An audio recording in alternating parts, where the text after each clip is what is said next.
To set up hotspot on the Poco F8 Ultra, start by opening settings. Now we have to go to the more connectivity options, and over here you have to go to the portable hotspot. Next, before you start using this one, you have to click to set up portable hotspot. First of all, you can find the name of your hotspot. If you want to change it, you have to click here and use your keyboard, and over here you can find a password. So this is the default password, like super long. If you want to change this password, you can also go here, then erase this password and input any password that you want.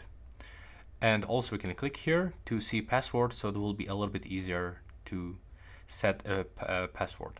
Now we can find some security options, so I will recommend you to go with the WPA3 personal. And here we can also select IP band. You can go for the 5 GAZ, and you have to click here to apply those changes. So now to turn on the hotspot, you have to click here. You can also share the QR code, so you can quickly let someone scan this and quickly connect without inputting the password. You can also turn off that option to turn off hotspot automatically when there is no devices connected, if you want to get your hotspot to be turned on all the time. And you can also support 6th generation standard. There we go.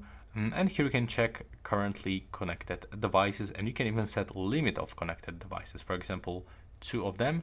And you can even block some devices, so if there is like device that you didn't actually want to be connected, you have to click on it and add into the block list. And basically that's how it looks. You can quickly turn on and off hotspot by clicking on this icon.